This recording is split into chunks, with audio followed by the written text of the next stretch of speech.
In the lightless silence of a moonless night, hidden deep in the heart of Sparta, the fate of a little warrior unfolded.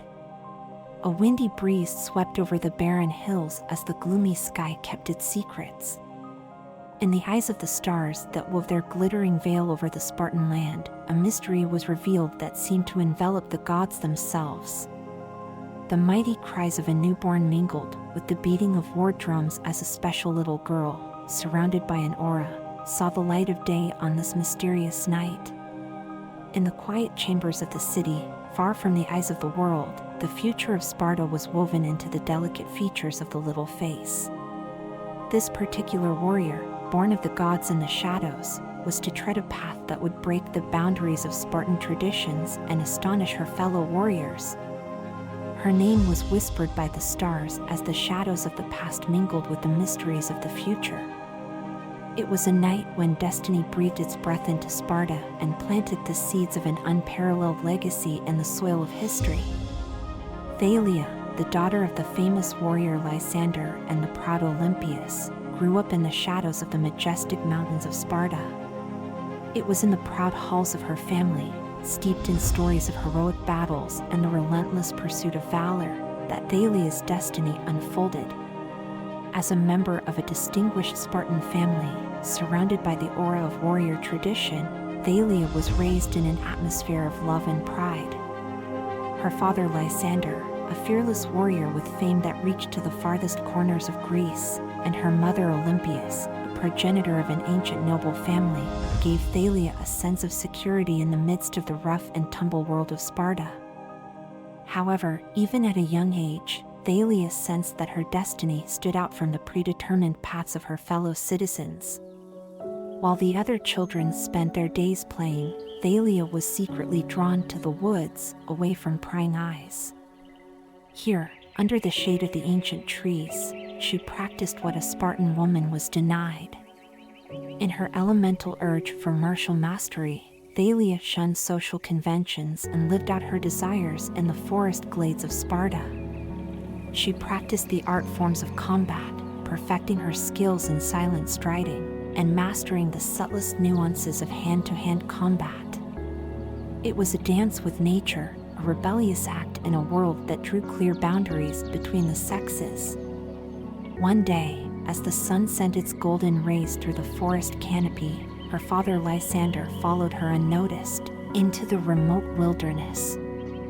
At first, he was horrified that his daughter was practicing the forbidden arts of men. But the longer he watched her, the more he recognized the unique brilliance in her movements. The precise strikes, the smooth movements, Thalia seemed born for the path of the warrior.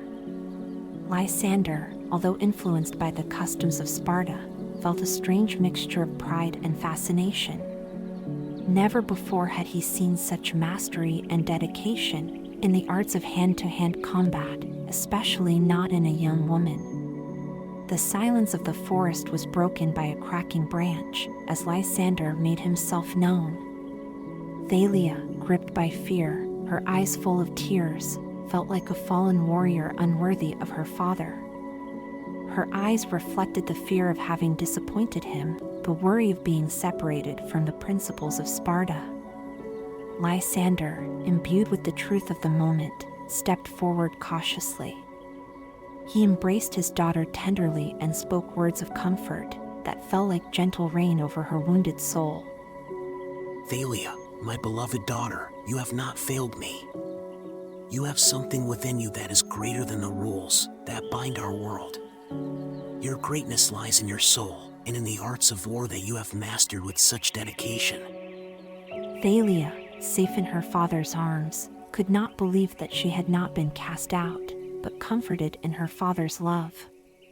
But the shadows of reality enveloped Lysander, for he knew that Spartan society did not envisage such a path for a woman. In the strictly regulated world of Sparta, the path of the warrior was reserved for men, and women had to devote themselves to the duties of the home. Lysander began in a gentle voice as he sought her gaze. My little Thalia, I recognize your greatness, but I fear the world of Sparta will not understand it. You cannot take the path of the warrior as tradition demands. Thalia begged her father, for she could not live without the fight. The urge to be a warrior pulsed in her veins, was like the breath she needed to survive. She pleaded with tears in her eyes. Father, I beg you. The fight is my destiny, my providence.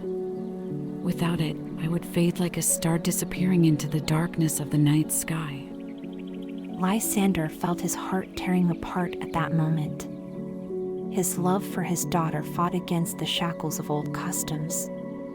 He knew that he was faced with a decision that would change the course of Thalia's fate and his own. He whispered, Thalia, I cannot smooth your path as a warrior in the world of Sparta. But I promise you that I will support you. I will help you find an identity that will allow you to follow your destiny. In a decision that broke the sound of ancient laws, Lysander cut his daughter's long hair short, cloaked her in a toga that hid her female form, and named her the Lawn. Together they went to the grammar school of Plyton, an old friend of Lysander's who had no idea of his pupil's extraordinary destiny. Thalia, now called the Lawn, entered the gymnasium arena every day disguised as a young Spartan. Taught the art of war, she grew up in the silent hope that her destiny would blossom, albeit in secret. The time of transition dawned for the Lawn when she had to enter the Agoge, the ironclad educational system of Sparta that laid the foundations for every future warrior. The Agoge was both feared and respected, as it shaped the young Spartans into disciplined and battle-hardened individuals.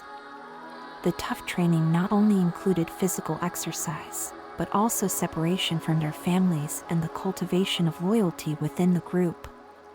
The Lawn was not exactly warmly received by her comrades in arms, as she was superior to them in martial arts. As an outsider, she was banished to the wilderness together with a group of young Spartans. There they had to ensure their survival by hunting, but also by stealing at the market in Sparta. The harsh circumstances welded the group together, but Thalan's status as an outsider was always present. One day, when the market was bustling with activity, and the smell of fresh apples was in the air, the Lawn and her group were caught stealing. A sharp look from a merchant exposed their cunning maneuvers. The consequences were well known. One of the thieves had to take the rap. In this phase of the Agoge, theft was not a taboo, but a practice encouraged by the state to train the young Spartans in cunning and skill. The Lawn, already branded an outsider, immediately volunteered to take the punishment upon herself. This act of self-sacrifice changed her position within the group. Suddenly her comrades recognized Thalan's strength and willingness to make sacrifices, and her reputation rose abruptly. Time passed, and the harsh trials of the Agoge were overcome. The Lawn and her comrades developed into fully fledged Spartans, ready for war. But the shadows of war crept closer than even the Spartans had expected. In this time of upheaval, the Spartans went to war against the mighty city-state of Thebes, a conflict that brought the harsh world of battle upon the Lawn and her comrades faster than they could ever have imagined. The art of weaponry they had painstakingly learned was now to be tested for its effectiveness on the battlefield. The sound of marching music, the hiss of arrows and the dull clang of swords accompanied them on their way into the fateful battle that would shape their lives forever. The battle between the Spartans and the feared Thebans unfolded in a surging chaos of dust, screams and the metallic clang of weapons. The Thebans, renowned for their art of war, posed a serious threat, and the Spartans were forced to use all their tactical skills and physical strength to avoid defeat. King Leonidas himself, bravely fighting in the front line, was badly wounded by a powerful Theban. The ground was soaked with Spartan and Theban blood, and the Spartans had to stand their ground in a desperate attempt not to lose the battle. All seemed lost when the mighty Theban struck the final blow to destroy Leonidas and seal the fate of the battle. At this critical moment, the Lawn intervened. With powerful movements, she parried the deadly sword blow, while at the same time a heavy spear blow struck her from behind, sending her to the ground. The loyal comrades of the lawn were so moved by this heroic sacrifice that they fought harder and more relentlessly than before, and this sacrifice was passed on from one Spartan to another. Their heartbeat became a powerful melody that sent the rest of the Spartans into a frenzy of courage. The loss of the lawn and Leonidas stoked the fire in the hearts of the Spartans, who were determined to fight for Sparta. In a final onslaught, fueled by determination, the Spartans turned the tide of battle in their favor. The Thebans were driven back, and the sound of weapons gradually died away. The Spartans had won the victory, but not without paying a high price. The badly wounded the lawn lay on the battlefield with King Leonidas, scarred by the exertions of battle. The dust of the battlefield obscured her features, while the Spartans stood around her, proud and worried at the same time. Leonidas and the lawn were taken to Sparta by their loyal companions. In the halls of the healers, they did everything they could to save their lives. But when the royal physician Herodotus removed Thalan's breastplate, he froze in shocked silence. A woman as a Spartan? That was against all the laws and traditions of Sparta. The rumor spread like wildfire through Sparta. A woman had broken the sacred law of the Spartans. As King Leonidas himself was still fighting for his life, no immediate judgment could be passed on the lawn.